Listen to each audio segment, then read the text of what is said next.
24 के चुनाव से सबसे खतरनाक एक्सपेरिमेंट जो है वो उससे पहले शुरू हो गया है। मोदी को रोकने के लिए हिंदू वोट तोड़ने का प्लान बनाया जा रहा है। मुस्लिम वोटों के लिए मौलानाओं ने जिम्मेदारी संभाली है और हिंदुओं को डराने की रणनीति जो है वो बनाई जा रही है। यूपी से लेकर महाराष्ट्र और राजस्थान तक गेम ऑन है, मगर योगी के पास एक फॉर्मूला है जिससे सारे दांव फेल हो जाएंगे और जीत मोदी की होगी। दिखाते हैं आपको ये रिपोर्ट।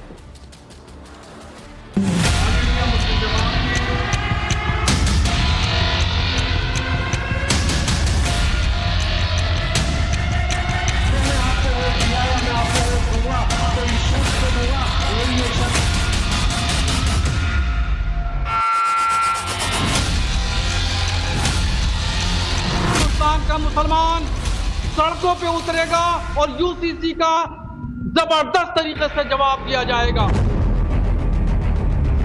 अगर आपको उस चीज का सामना करना है तो आपको सड़कों पे आना पड़ेगा, आपको साथ खड़े होना पड़ेगा, मुत्तहिद होकर के इस लड़ाई को लड़ना पड़ेगा। हिंदू राष्ट्र की मांग करने वाले लोग तो अचानक भारत से प्रेम कैसे? लाखोच्या संख्येने हिंदू बोलवायचे, बस गाड्या ट्रेन सगळ्यात यायचं आणि तिकडनं झाल्यानंतर परतताना मध्ये कुठेतरी गोधरा घडवायचा। करू शकतात, हल्ला होऊ शकतो।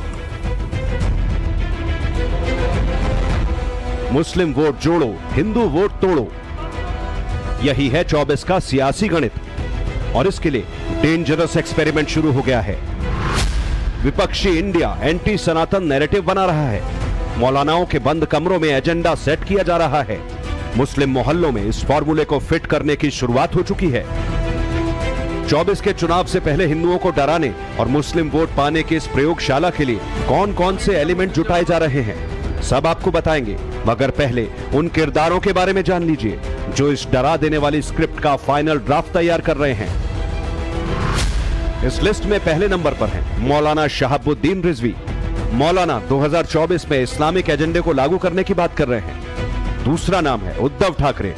उद्धव हिंदुओं को डराने की स्क्रिप्ट लिख रहे हैं। तीसरा कैरेक्टर है कांग्रेस, जिसके तमाम लीडर का फोकस मुसलमानों के दिमाग में एंटी मोदी फैक्टर पैदा करना है। इस लिस्ट में चौथे नंबर पर हैं अखिलेश यादव, जिनकी पार्टी सनातन और G20 का मखौल उड़ा रही है। और पांचवा कैरेक्टर हैं मुस्लिम प्रदर्शनकारी, जो मुसलमानों के वोट के नाम पर धमकी दे रहे हैं। यानी सबका मकसद चुनावी है, बहाना मुसलमान है और टारगेट पर नरेंद्र मोदी है।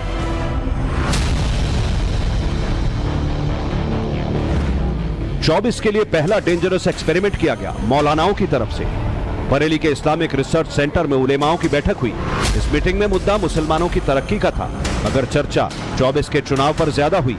हक और हुकूक के नाम पर मुस्लिम एजेंडा को सामने रखा गया और इसका मकसद ही था मोदी सरकार का विरोध करना।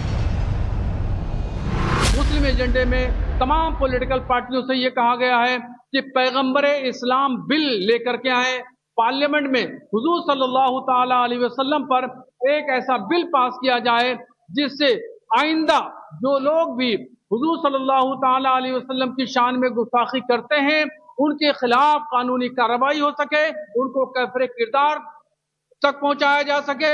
और ऑल इंडिया मुस्लिम जमात के उलमा पैगंबर इस्लाम बिल लाने के लिए तमाम पॉलिटिकल पार्टियों के लोगों से वो मिलेंगे। मौलानाओं की इस जमात में हिंदू मुस्लिम एकता की बात नहीं हुई, इसकी बजाय कट्टरवाद को बढ़ावा देने पर जोर रहा। क्यों इसे समाज के लिए डेंजरस एक्सपेरिमेंट कहा जा रहा है, वो भी समझ लीजिए।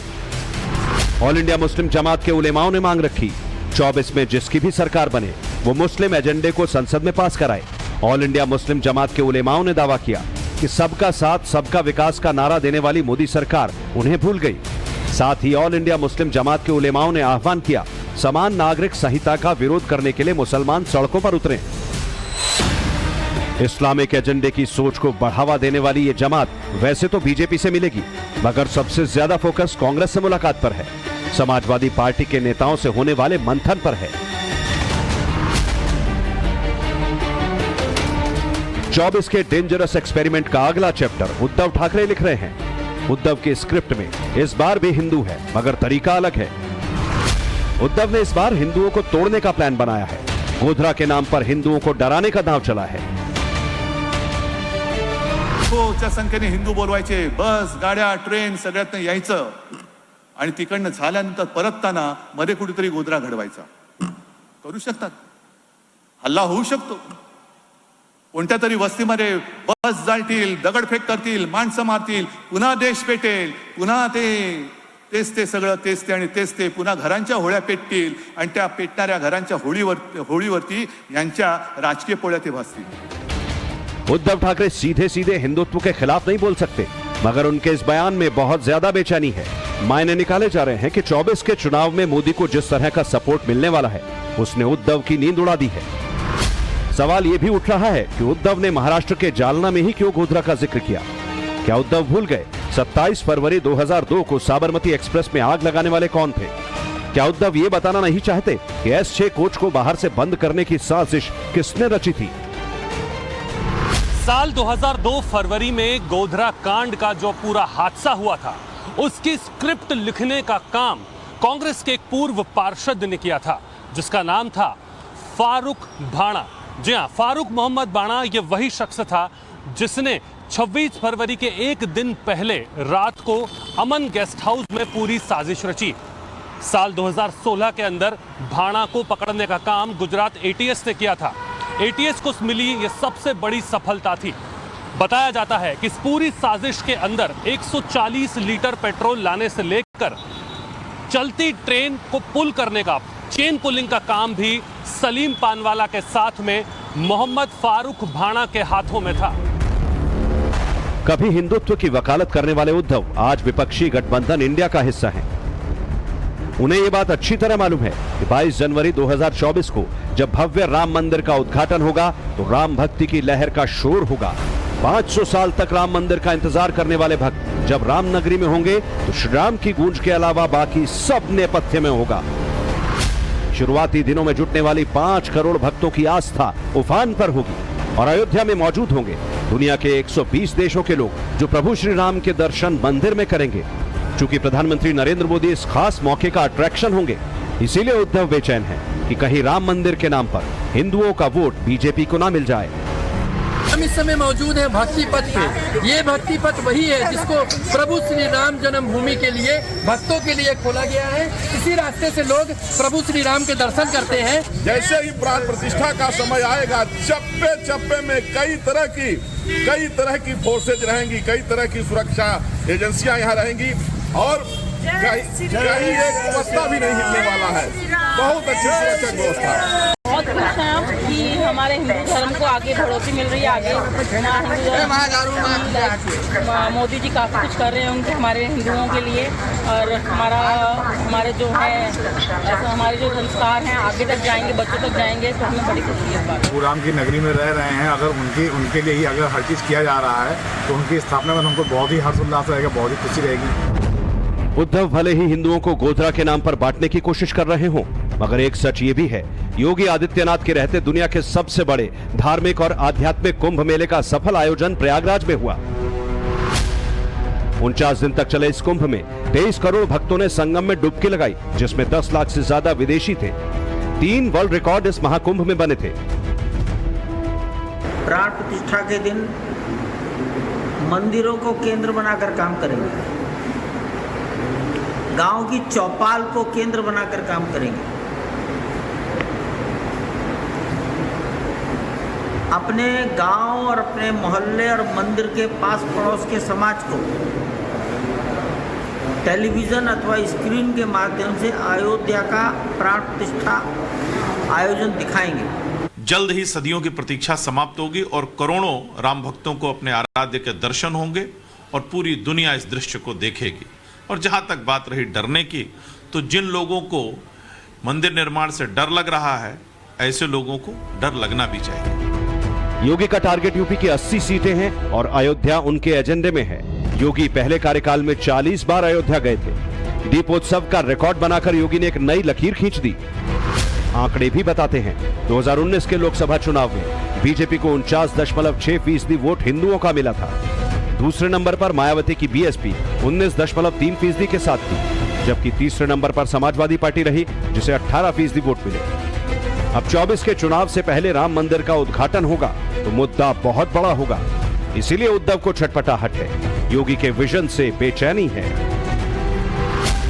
दगाबाज और दंगेबाज आज फिर से मोदी जी को रोकने के लिए एकजुट होकर के फिर से बैरियर बांधने का कार्य कर रहे हैं।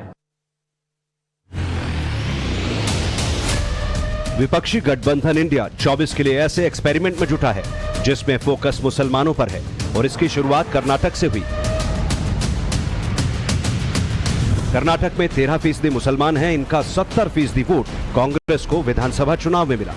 इसी की बदौलत कांग्रेस ने कर्नाटक में सरकार बनाई। पिछली बीजेपी सरकार के हटाए गए 4% मुस्लिम कोटे को जल्द बहाल करने की बात कही जा रही है। इसी रणनीति के तहत 24 से पहले कर्नाटक की कांग्रेस सरकार ने डेंजरस एक्सपेरिमेंट किया है। ये एक्सपेरिमेंट है गैर हिंदुओं को गाड़ियों की खरीद पर 3 लाख तक की सब्सिडी देना। जिन अल्पसंख्यकों को इससे फायदा मिलेगा उसमें 82.25% मुस्लिम आते हैं, जो कि राज्य की मुस्लिम आबादी 78,94,000 का हिस्सा है।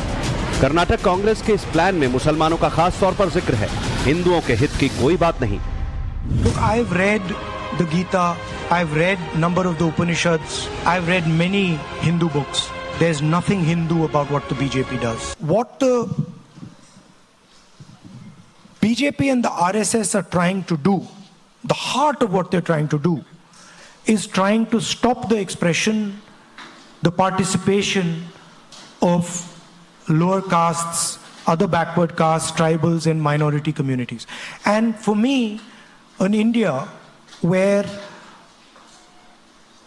a Dalit person or a Muslim person, tribal person, upper caste person, anybody is being mistreated, is being attacked, is not the India I want. Rahul Gandhi जिस फ्रांस में बैठकर एंटी बीजेपी और एंटी भारत की वकालत कर रहे हैं, वहां महज 0.2% हिंदू हैं और मुसलमान 10%। इसके बाद भी फ्रांस के राष्ट्रपति मैक्रोन मोदी की तारीफ करते हैं, भारत मंडपम में भारतीय संस्कृति को समझते हैं। ये अलग बात है। 24 के लिए डेंजरस एक्सपेरिमेंट कर रही कांग्रेस को ये सब नजर नहीं आता।